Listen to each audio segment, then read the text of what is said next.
बिस्मिल्लाहिर्रहमानिर्रहीम अस्सलाम वालेकुम वरहमतुल्लाहि वबरकातुहू। अज़ीज़ तुलबा, उम्मीद है खैरियत से होंगे।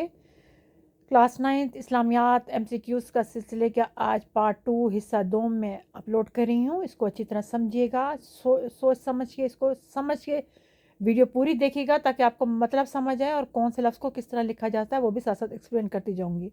इसके साथ साथ बाकी तमाम MCQs के लिंक्स डिस्क्रिप्शन में दे दूँगी ताकि आपको आसानी हो जाए। और इसके साथ साथ आपने ये भी कोशिश करनी है कि आपने इसको समझ के करना है।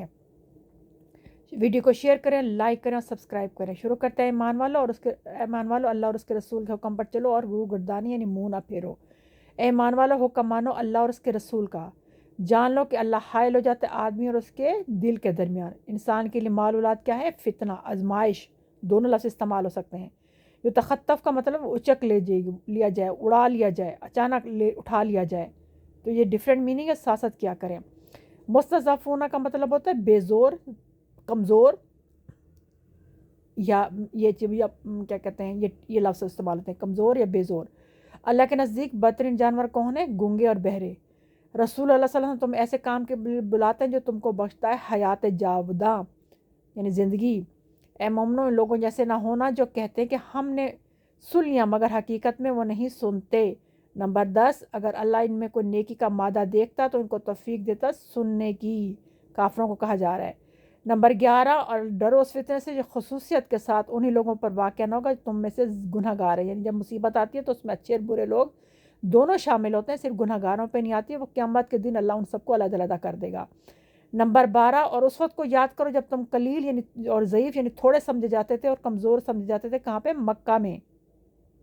नंबर 13, जान रखो कि तुम्हारे लिए माल औलाद बड़ी आजमाइश या फितना, दोनों लफ्ज़ इस्तेमाल हो सकते हैं। किस सूरत में माल औलाद को आजमाइश करार दिया गया? सूरह अनफाल में। ये आपको MCQ अच्छी तरह समझ आ गए। नीचे इसका टेबल भी दिया हुआ है, चाहे तो वहाँ से देख सकते हैं। दोनों लिहाज से आपको मैंने टिक लगा दी हैं। इसको कोशिश कीजिए, समझ के कीजिए। वीडियो को लाइक भी करें और शेयर भी करें ताकि हमें पता चले आपको ये वीडियो पसंद आई, आपने इससे फ़ायदा उठाया है। अब नेक्स्ट पेज आने वाला है, उस पे मैं आपको तफसील से बता देती हूँ। एक एक चीज़ सुना करें।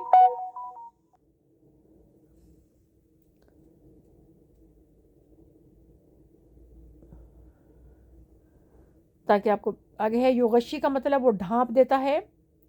अन्नास का मतलब होता है ऊँघ या थोड़ी देर के लिए सोना। रिजिज़त शैतान, शैतान की निजात, शैतान की गंदगी। बनान का मतलब होता है पोर पोर यानी छोटे छोटे जोड़ जो होते हैं। और अलनाक का मतलब होता है गर्दने। रमायता का मतलब जो कंकरियों के बारे में बात हो रही है कि तूने फेंकी या तूने फेंका।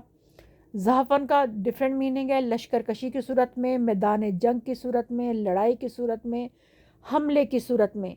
तो ये सबके सिनोनिम्स हैं, ये मुतरादिफ हैं। ये कोई लफ्ज़ भी आपको दिया जा सकता है। तो इसलिए आपके दिमाग में हर चीज़ होनी चाहिए कि किस लफ्ज़ को किस अंदाज से दिया गया और उसके हिसाब से आप उसके मानी समझ के लिख सकें। लश्कर कशी मैदान जंग की सूरत में, लश्कर कशी की सूरत में, लड़ाई की सूरत में, हमले की सूरत में, ये सब ज़हफ़न के मानी हैं। इनमें से कोई भी आपको आ सकता है। उसके बाद है मुहीन का मतलब होता है कमज़ोर करने वाला। मुतहय्यज़न इला फ़ियात, किसी फ़ौज से जा मिलने के लिए।